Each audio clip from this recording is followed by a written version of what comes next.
Mesdames, Messieurs, bonsoir. Merci de me recevoir chez vous. Voici les titres de cette édition. Une délégation de la CEDEAO séjourne actuellement à Conakry. La mission participera à l'observation du scrutin référendaire. Le représentant de l'institution sous-régionale en Guinée a échangé avec le Premier ministre chef du gouvernement. Protection de l'environnement dans la savane, plus de 30 000 plantes pour sauver la forêt de Soumankoy. L'initiative est portée par l'ONG Prévention pour tous qui appuie le département de l'environnement. Les sinistrés de l'inondation à Koya et Manéa bénéficient de l'appui du gouvernement. Des vivres et des non-vivres ont été distribués à ces familles touchées par ces catastrophes dans la localité. C'est tout pour les titres.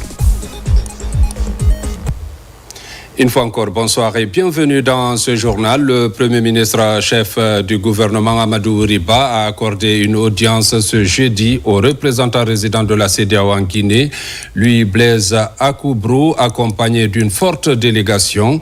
Au cœur des échanges, l'appui de l'organisation sous-régionale au processus de transition en cours, marqué notamment par le déploiement d'une mission d'observation électorale. Suivez le porte-parole de la délégation au micro de Ousmane Bangoura. Depuis octobre 2022, la CEDEAO a conclu un accord sur le retour à l'ordre constitutionnel à travers un chronogramme qui est en plein déroulement. Le 21 septembre, la Guinée va entamer une des étapes importantes de ce chronogramme, à savoir le référendum constitutionnel qui va permettre à la Guinée d'avoir une nouvelle constitution. Pour marquer son appui à la Guinée, le président de la commission de la CEDEAO a daigné déployer auprès de la Guinée une mission d'observateurs qui est arrivée depuis hier. Et nous sommes venus présenter cette équipe à M. le Premier ministre pour dire que la CEDEAO se tient aux côtés de la Guinée dans le cadre de la mise en œuvre de ce chronogramme. La mission est là pour les élections. Bien sûr, nous allons tirer la conclusion de cette élection puisque les autres élections vont suivre après. Et donc, on va tirer les leçons pour améliorer le processus pour les élections futures. Parlant du référendum constitutionnel, il faut dire que le gouvernement vient de mettre en place l'Observatoire national autonome de supervision du référendum constitutionnel. Le décret a été publié. Il est composé de 11 membres issus des organisations de la société civile, le milieu judiciaire, l'administration et autres institutions républicaines. Reportage Amadou Touré. À 3 jours du scrutin référendaire du 21 septembre 2025, le président de la République, le général d'armée Mamadi Doumbouya, met en place l'Observatoire national autonome de supervision du référendum constitutionnel ONASUR. Il est composé de 11 membres issus des organisations de la société civile, le milieu judiciaire, l'administration publique et privée et autres institutions républicaines. La mission de l'institution est de veiller à la bonne tenue du scrutin référendaire. L'ONASUR supervise l'ensemble des opérations référendaires dans les circonscriptions électorales. Il veille à la bonne organisation du scrutin, au respect de la régularité, de la transparence et de la sincérité du scrutin référendaire, en garantissant aux électeurs le libre exercice de leurs droits. Il met en place des structures de supervision du référendum dans les préfectures, les communes de Conakry et les ambassades et consulats de la République de Guinée à l'étranger. À la tête de l'institution, Dr Sékou Gouressi Kondé, premier président, un ancien ministre et spécialiste des questions électorales. J'en mesure le poids moral, patriotique. Mon équipe et moi, nous venons de prêter serment devant la plus haute juridiction de ce pays et nous allons veiller à ce que le processus électoral référendaire se déroule dans les conditions d'équité, de régularité pour assurer la crédibilité de ce référendum. Les représentants du gouvernement, que sont les ministres de la Justice et celui de l'administration du territoire et de la décentralisation, ont félicité les récipiendaires avant d'indiquer. Le retour à l'ordre constitutionnel suit son cours normal. Le président et les membres, les conseillers, ont tous prêté serment. Ils ont prêté serment pour garantir la crédibilité du référendum constitutionnel. Cette prestation de serment constitue, si vous voulez, la touche de la légalité en application de l'acte de nomination émanant du pouvoir central. Les membres de l'Observatoire national autonome de supervision du référendum constitutionnel ONASUR, présents lors de cette prestation de serment, ont juste après la Cour suprême visité le siège de la Direction générale des élections, l'institution en charge de l'organisation des élections en Guinée. Il faut retenir aussi que la formation des commissions de coordination des votes a débuté depuis hier. Ces commissions composées essentiellement des juges, avocats et procureurs vont veiller à la crédibilité du scrutin. Reportage Alpha Yassila. Ils sont des magistrats. Ils assurent la coordination administrative de centralisation des votes pendant le scrutin du 21 septembre 2025. Ces magistrats renforcent leur capacité pour contrer ou éliminer les risques pendant le vote des citoyens. La centralisation des votes constitue une étape cruciale du processus électoral. Elle comporte des risques qu'il est de notre responsabilité de maîtriser et de prévenir. Le premier risque, c'est de trahir sa mission en faisant mal son travail. C'est le plus grand danger. Le second risque, conséquence du premier, c'est de perdre la confiance de l'État et des citoyens, à qui nous devons des comptes.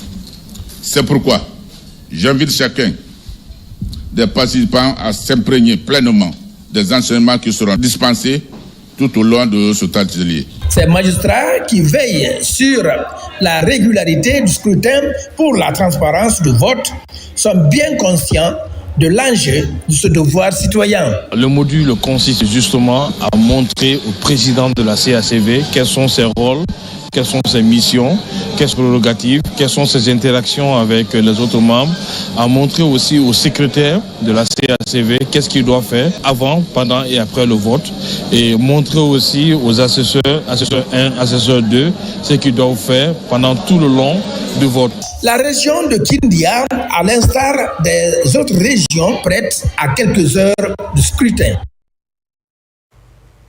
Parlant toujours du référendum, via les préparatifs vont bon train. Les kits électoraux sont déjà sur place. Toutes les dispositions sont prises pour la réussite du scrutin. Reportage Tierno Ousmane Diallo. À quelques jours du scrutin référendaire, à Fria, les autorités en charge des élections rassurent quant aux dispositions prises pour un vote réussi. L'ensemble des kits électoraux ont été réceptionnés, les cartes d'électeurs distribuées à plus de 98% selon les chiffres fournis par la direction préfectorale des élections qui s'attelle au dernier réglage. Ce que vous voyez comme ça là, je viens de recevoir le matériel électoral qui doit être destiné dans tous les districts et dans les communes urbaines et rurales. Donc c'est ce matériel que vous voyez aujourd'hui. Donc on vient de débarquer et bientôt on doit faire la répartition.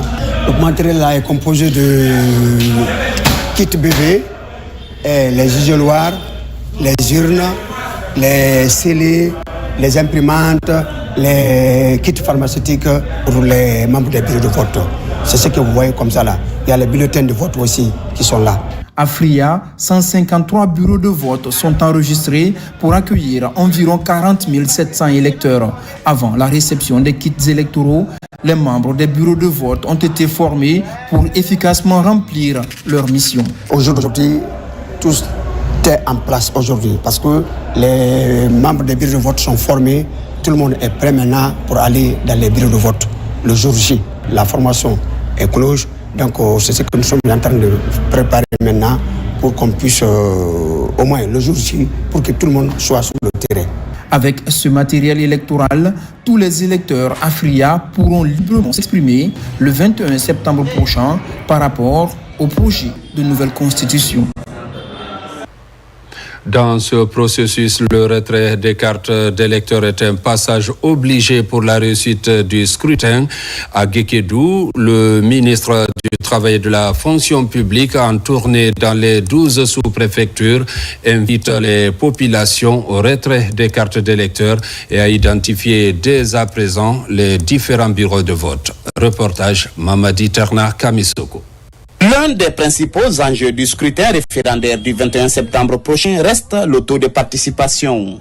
Conscient de cette réalité, notamment dans les collectivités rurales, souvent absorbées par les travaux champêtres, le ministre du Travail et de la Fonction publique, Faya François Bourounou, sillonne les collectivités locales de Guékédou. Partout, il insiste sur l'importance pour chaque citoyen de retirer sa carte d'électeur et d'intégrer la journée du vote dans son agenda. Si vous ne rappelez pas le jour du vote, les paysans, ils peuvent aller au champ ce jour et espérer revenir le soir au moment où certainement les bureaux de vote seraient fermés. Donc nous rappelons le jour et que le vote aussi est limité dans le temps. Il y a 1 heure d'ouverture des bureaux de vote et 1 heure de clôture. Nous partageons cette information pour que les citoyens l'intègrent dans leur quotidien. Cette démarche de proximité est favorablement accueillie dans les sous-préfectures visitées par la mission d'information et de sensibilisation. L'objectif est de permettre à chaque citoyen d'accomplir son devoir civique sans aucune contrainte. Je m'attelle aujourd'hui à la campagne de porte-à-porte, à ce travail de proximité qui me conduit vers les populations dans les sous-préfectures et dans les districts. Donc cette démarche vise à sensibiliser les populations sur toutes les modalités du vote, notamment le retrait des cartes d'électeurs. Cet exercice de pédagogie, conduit par le ministre parrain Faya François Bourounou, se poursuit dans l'ensemble des 12 sous-préfectures de Guékédou. Dans la commune de Sonfonia, précisément à Kobaya, la structure Kaira s'implique dans la sensibilisation des citoyens sur le retrait des cartes d'électeurs à travers des causeries éducatives. Plusieurs concessions ont été touchées. La démarche consiste également à sensibiliser les uns et les autres sur le comportement d'un citoyen avant, pendant et après le scrutin. Reportage Mohamed Lamine Kamara. À Kobaya, la sensibilisation des citoyens sur le retrait des cartes d'électeurs s'intensifie. Ici, la structure Kaira, de son côté, privilégie le porte-à-porte comme une stratégie efficace pour toucher le maximum des citoyens dans plusieurs concessions. Nous avons sensibilisé la population sur comment il faut voter, n'est-ce pas? Quelles sont les attitudes qu'il faut adopter. Et aussi, on a sensibilisé les gens à promouvoir la paix et l'unité nationale, à éviter la violence. Au siège du quartier également, ces citoyens reçoivent des enseignements sur comment voter, mais également des messages de préservation de paix et de quiétude sociale avant, pendant et après le scrutin référendaire. Nous avons commencé par le bureau du conseil de quartier, élargi au chef de secteur et au chef de carré, dans le cadre de la sensibilisation. À Kobaya Village, on est à 80,70%. Je crois que c'est un record. Et ça se passe très bien, ça continue. Cette campagne de sensibilisation et d'information de la population sur les attitudes et comportements à adopter avant, pendant et après les élections référendaires du 21 septembre 2025. Une démarche qui traduit et matérialise notre volonté indéfectible à participer à la vie de la nation. Par cette initiative, la structure Kaira compte multiplier d'autres actions citoyennes afin de contribuer au développement socio-économique de la Guinée. Dans la région forestière, les fils ressortissants s'impliquent dans la sensibilisation. Dans les collectivités de Gouéké et Samoé, des rencontres sont organisées pour expliquer l'importance de la carte d'électeur pour le citoyen. Lancé Kamisoko. Dans les sous-préfectures de Gouéké et de Samoé, les populations reçoivent les explications détaillées sur le processus de retrait des cartes d'électeurs. La caravane est conduite par un fils du terroir désireux d'apporter son aide pour la réussite de cette étape cruciale du référendum constitutionnel prévu pour le 21 septembre prochain. Nous avons passé le message de sensibilisation au retrait des cartes d'électeurs. Nous avons vu un engouement total, un engagement sans faille. Tous ces messages ont été passés en langue locale pour que ça passe au plus près des populations. Par rapport au retrait, le message est compris par la population et que nous allons toujours multiplier, n'est-ce pas, cette information au niveau, n'est-ce pas, des autres villages pour que chacun puisse aller retirer sa carte d'électeur. Cette caravane de sensibilisation touche également les confessions religieuses. Dans les mosquées et paroisses de la préfecture, des moments sont consacrés à la sensibilisation des fidèles pour le retrait massif des cartes d'électeurs. Une pièce indispensable à l'accomplissement de ce devoir citoyen. Dans la commune urbaine de la capitale forestière, des messages de sensibilisation sont aussi véhiculés à la radio rurale, mais aussi dans certains quartiers de la ville. La représentation diplomatique de la Guinée au Libéria multiplie à son tour les initiatives pour encourager le retrait des cartes d'électeurs par nos compatriotes.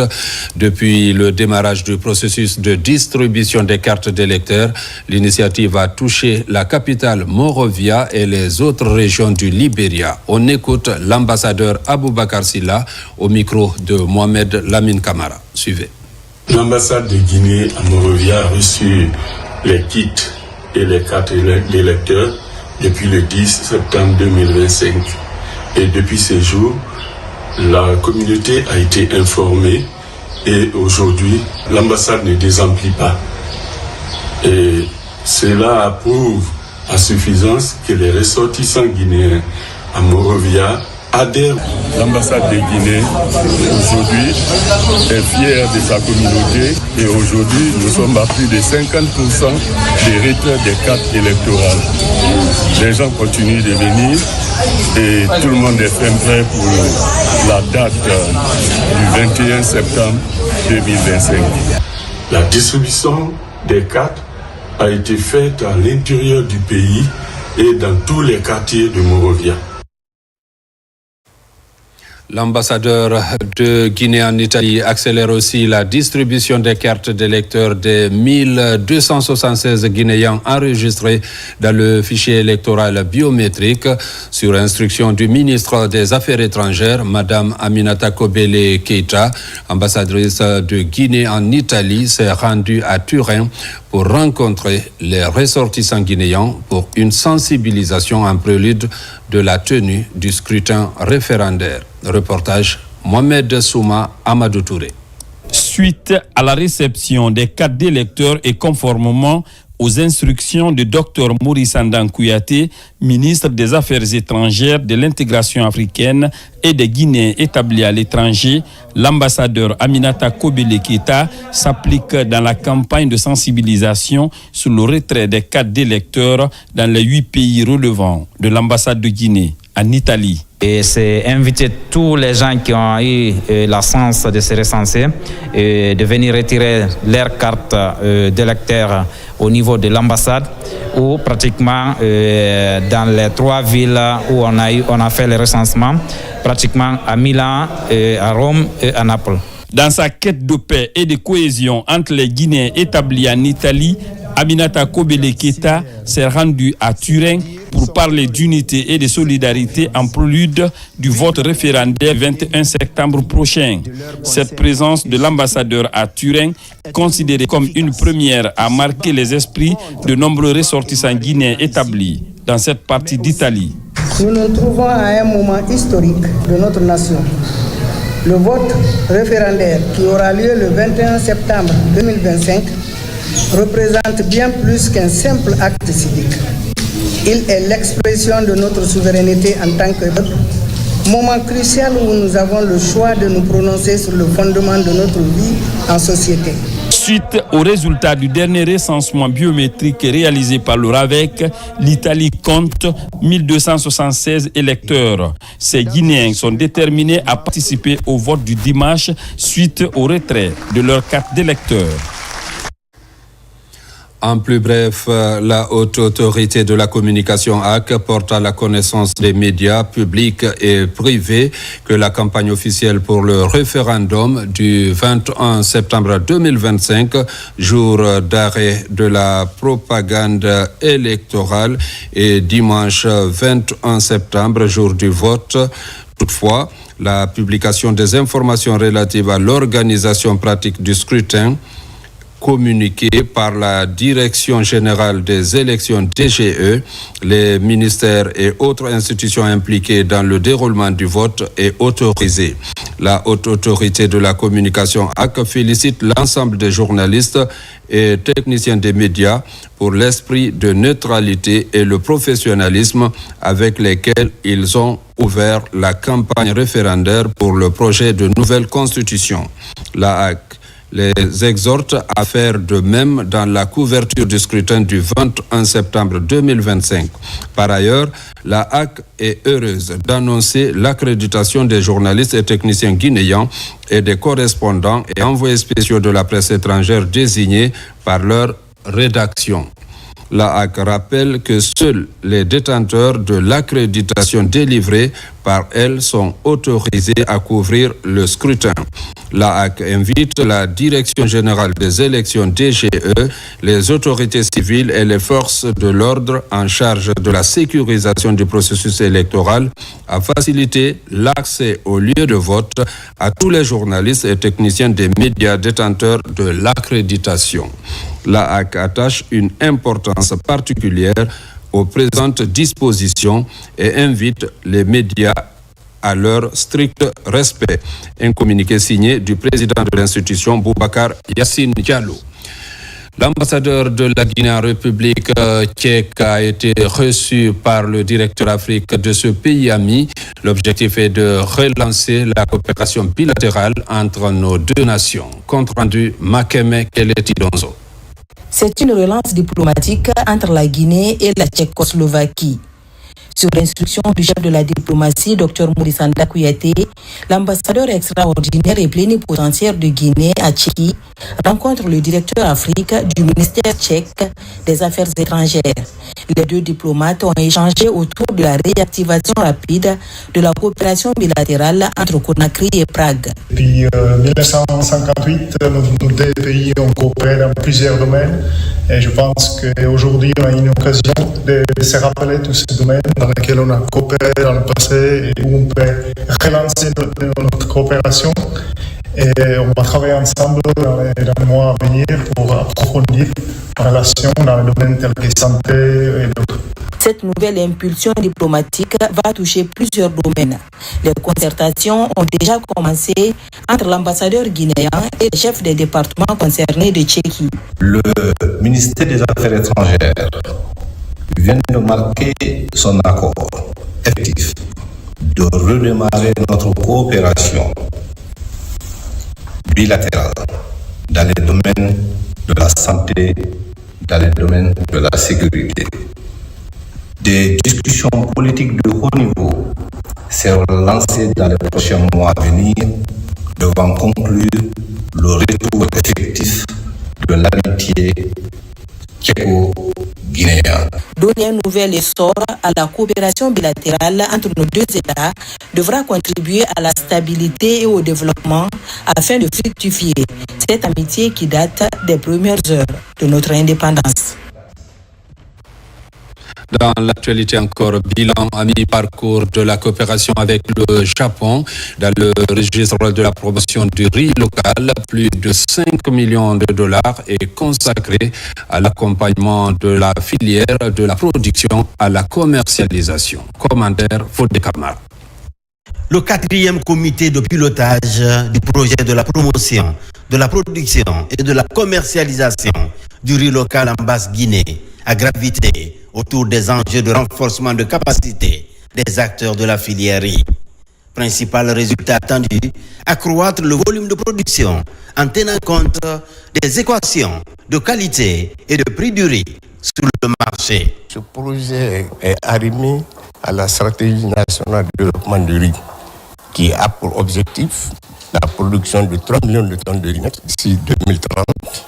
Donc notre projet s'inscrit dans ce cadre.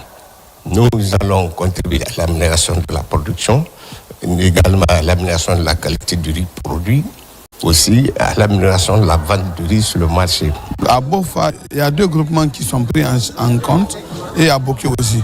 Donc ils appuient, ils font le renforcement des capacités, ils apportent les intrants, on utilise, on forme même les femmes, comment faire la transformation. Au cours de ce comité de pilotage, les cadres du ministère de l'Agriculture et les experts japonais ont échangé avec les producteurs et les groupements impliqués dans la transformation du riz. Selon les informations qui vont vous être présentées aujourd'hui, il a réussi à augmenter la production et les ventes de riz, ce dont nous devons nous féliciter collectivement.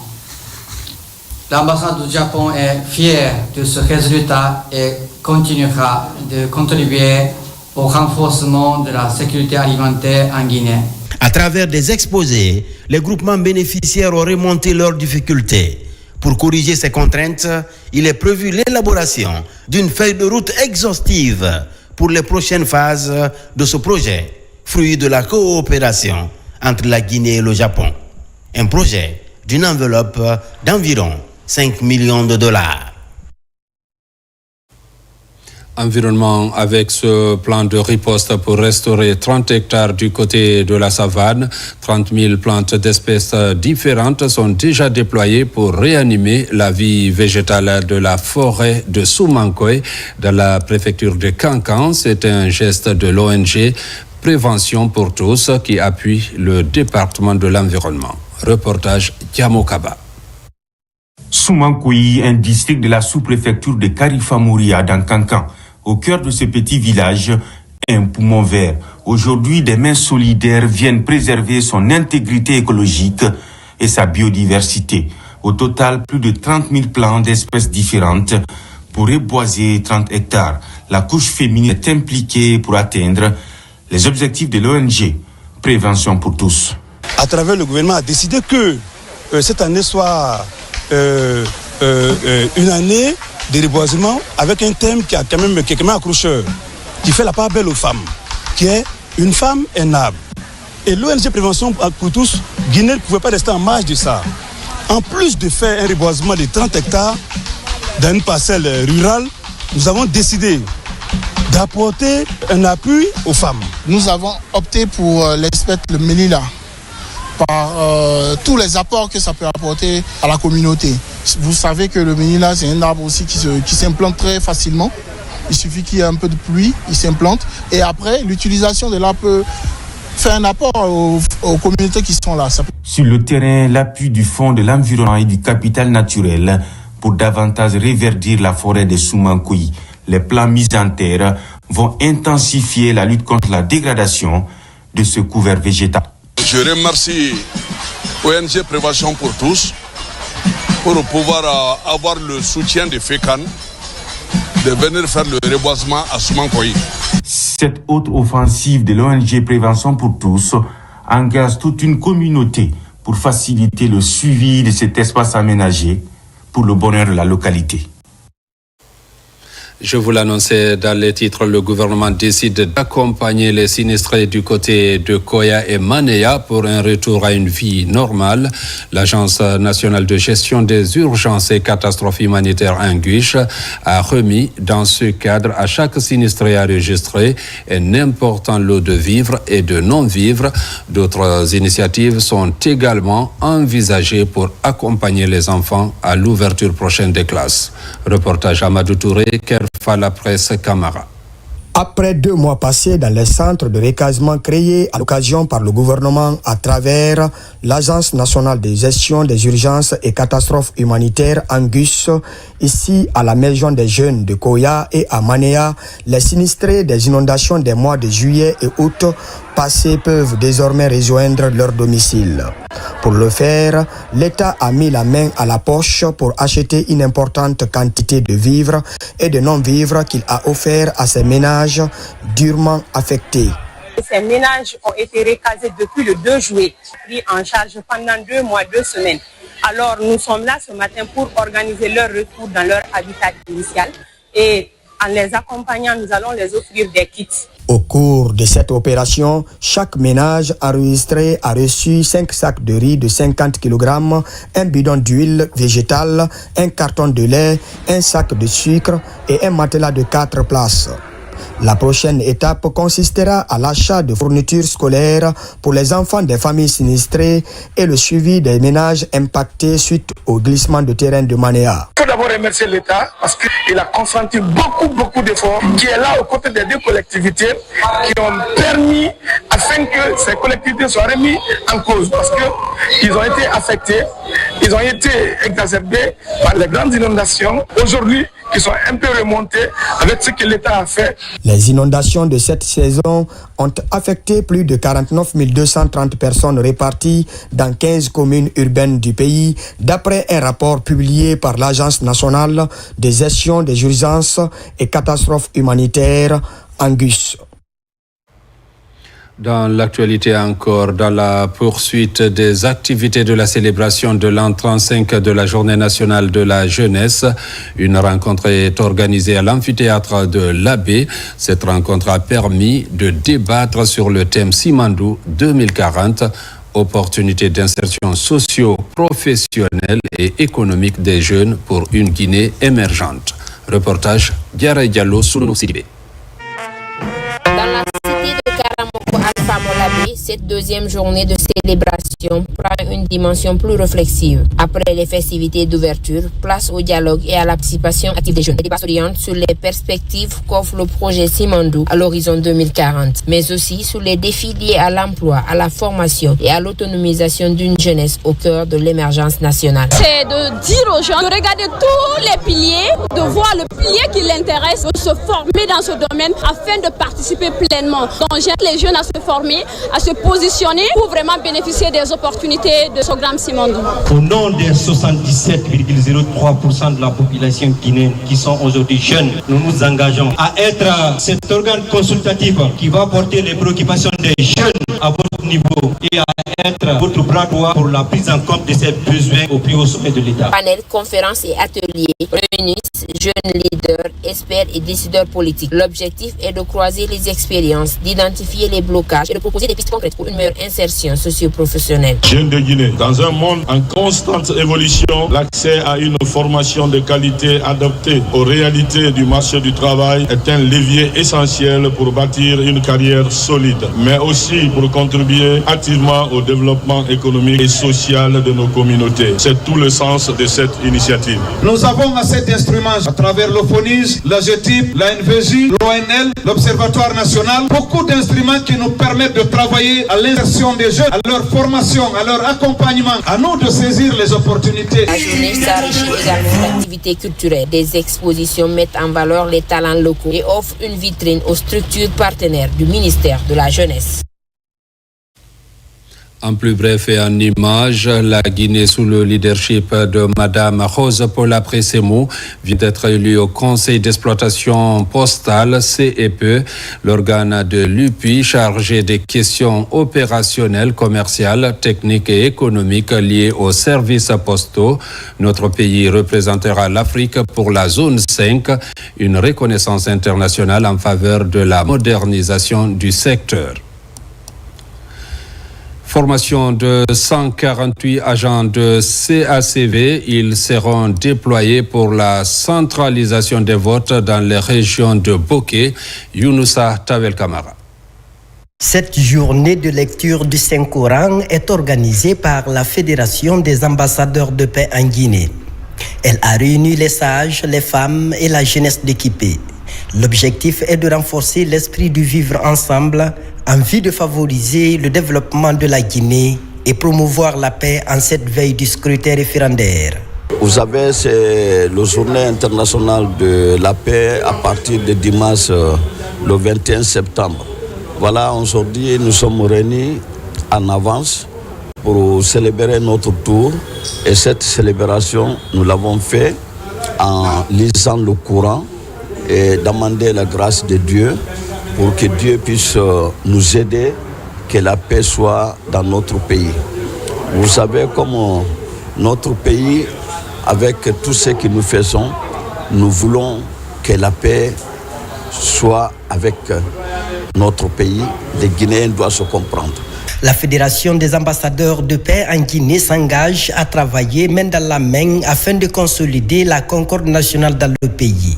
Cette cérémonie de lecture du Saint-Coran a été initiée par les organisateurs pour accompagner les autorités dans la promotion du vivre ensemble. Vraiment, nous demandons chacun d'entre nous d'aller voter librement et rentrer chez lui librement. La paix est nécessaire, elle est obligatoire pour chaque citoyen pour vivre ensemble. Et réunir les forces pour contribuer au renforcement du tissu social est l'ambition qu'affiche la Fédération des ambassadeurs de paix en Guinée. Comme vous venez de le constater, c'était plutôt la sensibilisation pour la paix et l'unité. Des appels à la cohésion entre Guinéens vient d'être réitéré par la Fédération des ambassadeurs de la paix en Guinée.